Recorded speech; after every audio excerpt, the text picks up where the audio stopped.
Ei pessoal, aqui é o Jonas e hoje eu vou conversar com vocês a respeito de 5 mitos sobre o Kung Fu Shaolin.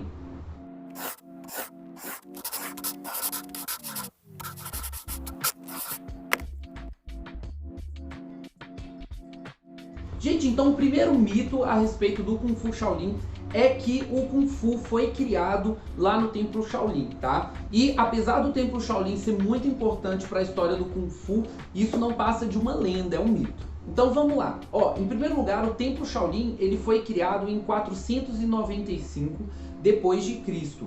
Foi o monge indiano Batu que ele conversou com o imperador Xiao Wen da dinastia Wei do Norte. Tá? Ele bateu um papo lá com o imperador topou a ideia de espalhar a palavra do budismo pela China, então o Batu ganhou fundos, ganhou terreno para montar um templo, e aí nasceu o Templo Shaolin.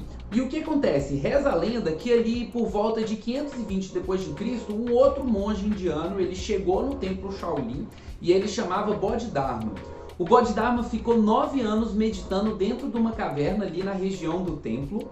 E aí quando ele saiu de lá, ele saiu cheio de conhecimentos sobre técnica marcial, sobre o Kung Fu. E aí ele teria deixado 3 livros para os seus discípulos, né, para basicamente deixar aí para as gerações futuras. Esses 3 livros eles teriam conhecimentos que iam misturar o taoísmo, iam misturar a arte do Qigong, que é uma técnica chinesa para controlar o Qi, e várias técnicas marciais que iam te deixar, além de ter uma vida longa, ia te deixar invencível ao combate, tá? E aí o nome desses livros, eles são A Metamorfose dos Tendões, 18 Mãos de Luohan e A Limpeza da Medula Óssea. Eles foram todos considerados obras do Bodhidharma, que lá por volta aí de 530 e tal, ele teria entregado para os discípulos dele. Só que aí o que acontece? Na realidade, quando os historiadores eles foram pesquisando esses textos, verificando a origem deles, o que percebeu? Que eles ficaram famosos, especialmente a Metamorfose dos Tendões, quando um autor chamado Chong Heng, ele vai lá, publica esse texto e coloca o nome como se fosse o Bodhidharma que tivesse escrito. Isso na realidade era muito comum na China imperial, tá pessoal? Então realmente assim, era o costume, né, para você dar mais força para o seu texto, você atribuir ele a uma pessoa que já morreu. E isso aí, pessoal, é um costume muito comum, tá? Na literatura antiga, não só na China, mas em vários outros países também, tá? Que quando você quer dar um assentimento maior para o seu texto, ou seja, fazer com que ele seja mais respeitado, você coloca como autoria dele algum autor venerável do passado, algum antepassado assim muito importante. E é o caso, tá? O Chong Cheng, ele faz isso com esse texto, ele publica e aí começa a criar essa lenda, né, de que o Kung Fu na realidade ele tinha surgido no Templo Shaolin através de todos esses conhecimentos passados pelo Bodhidharma.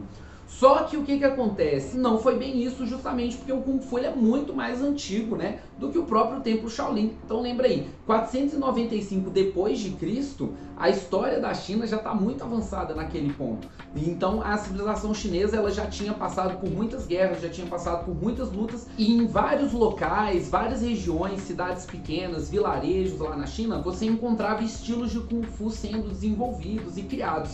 Afinal de contas, o Kung Fu, como toda arte marcial, ela vem de técnicas de guerra, de caça. Então você tem isso meio que misturado na vida das pessoas. Por isso não faz muito sentido falar que o Kung Fu ele nasceu somente no Templo Shaolin. Essa lenda fica ainda mais forte, ela fica mais famosa no início do século XX, quando o autor chamado Liu Chieyun, ele publica numa revista de ficção ilustrada, mais ou menos ali 1904 a 1907, por ali, ele vai publicar As Viagens de Lao Can. E aí, nessas publicações, tem uma história meio romantizada, que ajuda a fomentar essa lenda. Então você tem sim um monge indiano, Bodhidharma, só que ele não passou no Templo Shaolin, pelo menos não se tem nenhum vestígio que diga que ele passou por ali. Tem registros dele passando por outras regiões da China, mas não especificamente na região do Templo Shaolin, tá bom? E aí você vai ter também essas publicações que deixam tudo ainda mais confuso, tá? Não é à toa que essa história ela é tão famosa.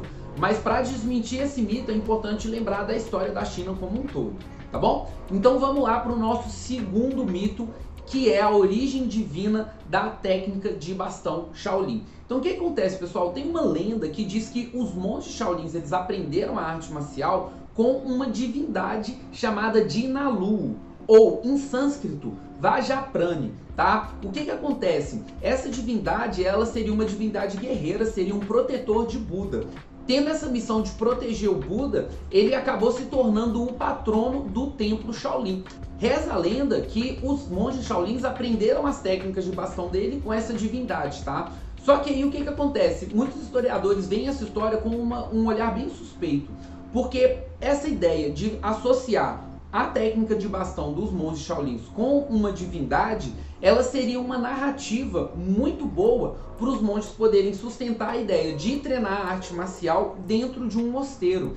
Isso parece ser algo muito simples, mas como na China Imperial você tinha vários movimentos rebeldes, você tinha um clima político muito tenso, especialmente nas épocas onde está tendo transição de dinastia, ou seja, uma dinastia está decaindo e aí tem um grupo que está se organizando para destronar essa dinastia.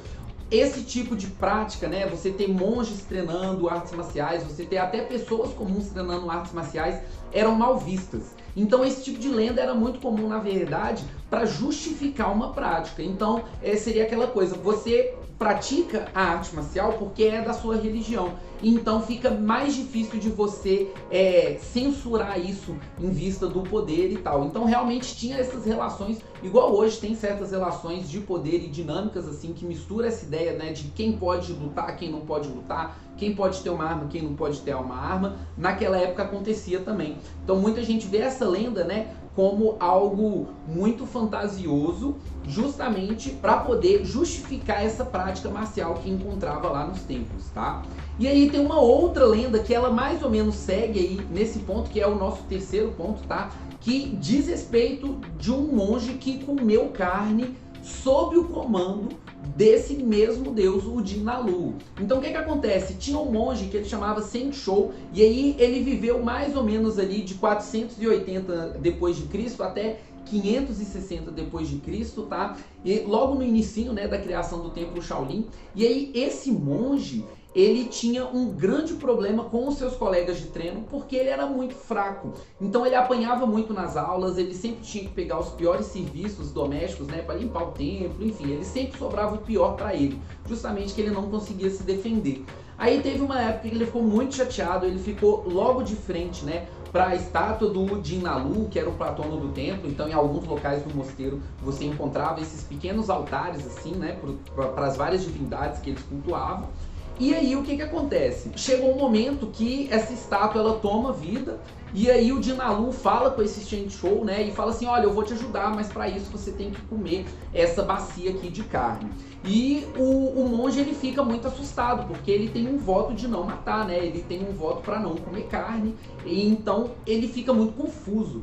Ele fica sem saber o que fazer, e aí o Dinalu, ele vai conversando com ele e meio que perde a paciência, pega o bastão dele, bate na cabeça do monge e fala assim, come esse trem logo. O Seng Shou, depois dessa, ele come a carne, e aí ele sente a força, ele vai desafiar os colegas dele, e ele vê que ele ficou realmente muito mais poderoso ao comer carne. O motivo dessa lenda existir, provavelmente, é para justificar uma prática que era um pouco mal vista dentro do templo Shaolin, que era o consumo de carne. Nem todos os monges seguiam os mesmos preceitos budistas, nem todos os monges eles tinham o mesmo nível de cuidado com certas regras, e vários não sentiam que era necessário parar de comer carne. Até porque tinha sim essa ideia de que comendo carne você ia conseguir mais força, e que se tinha alguém para defender o templo, essa pessoa ela tinha que estar preparada, bem alimentada, com bastante energia para poder lutar. Então você vai ter esses dilemas, que são dilemas éticos, dilemas morais, entre a filosofia budista e a prática das pessoas que estão lá no templo. Então as coisas elas não são tão simples, tá? Por isso a gente tem que tomar um pouco de cuidado quando a gente vai falar desse tipo de história. E agora o nosso quarto ponto é sobre um monge que ele incorporou o Dinalu quando o templo Shaolin foi atacado por rebeldes. Então no ano de 1351 tem um grupo rebelde, os Turbantes Vermelhos, que eles estão atacando vários territórios controlados pela dinastia Yuan, que era a dinastia que estava controlando a China nessa época. E como essa dinastia ela era bem popular por vários motivos, isso a gente pode entrar nesses detalhes em um outro vídeo, tá? Esses turbantes, eles estavam tacando terror na região. E chegou um ponto que eles foram atacar o templo Shaolin e reza a lenda que um dos monges ele incorporou o Dinalu e aí ele foi lá, virou um gigante armado com um bastão, uma figura muito assustadora que expulsou os rebeldes das áreas do templo. Só que tem um pequeno problema nessa lenda. Provavelmente isso não é bem assim, não é bem verdade essa lenda, justamente porque o templo Shaolin ele ficou incendiado depois desse ataque, ele foi destruído, os monges tiveram que abandonar o templo e mais pra frente eles voltaram lá, reconstruíram o templo, como aconteceram várias vezes na história do templo Shaolin. Ele já foi destruído e reconstruído diversas vezes. Então essa lenda ela seria mais aquela coisa, né, que vem falando do folclore e tal, mas no final das contas a gente imagina que provavelmente um monge ele não incorporou esse deus porque o templo já foi destruído, tá bom? E a próxima lenda, ela é uma lenda um pouco complexa porque é um mito meio misturado com fatos, tá? E não é nada tão fantasioso quanto as coisas que eu já falei agora, onde tem essa questão de Deus interferindo, né, no destino aí dos mundos. Ó, o que que acontece? Olha só, quando a gente tem lá em 610, a gente tá no finalzinho da dinastia Sui. E aí tá quase chegando as revoltas, as guerras finais, para ter finalmente a dinastia Tang, tá? Então a gente está nessa transição de dinastias e aí o clima político fica muito complexo, fica muito agitado, né? Nesse contexto acontece o sequestro do Li Shimin, que é um desses rebeldes que está indo contra o Sui. E como esse sequestro acontece próximo do templo Shaolin, os monges eles ficam se perguntando se eles vão interferir, se eles vão ajudar, né, o sequestrador ou o sequestrado, né? Ou seja, a dinastia que estava vingando ou a dinastia que poderia vir no futuro. E eles sentaram em conjunto e aí alguns monges eles falaram assim, não, a gente vai lá e vai ajudar o Li Shimin, a gente vai resgatar o Li Shimin. Em troca, o Li Shimin, quando ele se torna imperador, ele vai ser conhecido depois como Imperador Taizong, ele é o segundo imperador da dinastia Tang, ele teria agradecido os monges e teria dado permissão para os monges fazer uma milícia monástica, ou seja, pegar os monges do templo e treinar eles para a guerra, né? Fazer deles soldados mesmo. Só que o que acontece? Meio que provavelmente isso é um exagero e é uma versão muito aumentada de algo que realmente aconteceu. De fato, 13 monges, eles ajudaram o Li Shimin, eles resgataram o Li Shimin e houve sim um agradecimento. Tanto é que tem um registro numa pedra que fica lá no templo Shaolin, que isso chama de estela, né? Que são pedras bem gigantes, onde já tem várias escrituras nela. E estaria lá uma mensagem que o imperador teria mandado para os monges. E lá ele agradece muito pelo suporte dos monges, pela ajuda dos monges. Porém, ele diz assim na carta, não voltem para a guerra, né? Voltem para os seus caminhos de paz e tal. Ele fala algo nesse sentido, ou seja, ele não autorizou que os monges criassem uma tropa monástica. Por isso essa ideia de que o templo Shaolin tinha uma milícia, né? Um mini exército lá pronto para guerrear, é muito complicado, porque os imperadores viam isso com maus olhos, justamente porque você teria um poder paralelo, né? Então, nessas épocas de crise, né? Ou seja, uma nova dinastia se estabelecendo, ou então uma dinastia em decadência que está preocupada com rebeliões dentro do seu governo, você vai encontrar movimentos que desincentivam o armamento da população, desincentivam que as pessoas elas se organizem de forma militar, tá bom? Então realmente meio que aconteceu, meio que não aconteceu desse jeito. Então essas lendas do templo, a história do templo como um todo, na verdade, ela é misturada aí de fatos, mitos. Então a gente tem que tomar muito cuidado quando a gente vai falar do Kung Fu Shaolin como um todo, para separar o que realmente aconteceu e o que provavelmente é mito, tá? Me conta aí nos comentários se você já viu algum desses mitos, se você tem algum mito a mais que você gostaria de saber, se ele é verdade ou não. Deixa aí nos comentários, tá bom? Se você gostou desse vídeo, não esquece de dar o seu like e se inscrever no nosso canal. Então a gente se vê no próximo, até mais!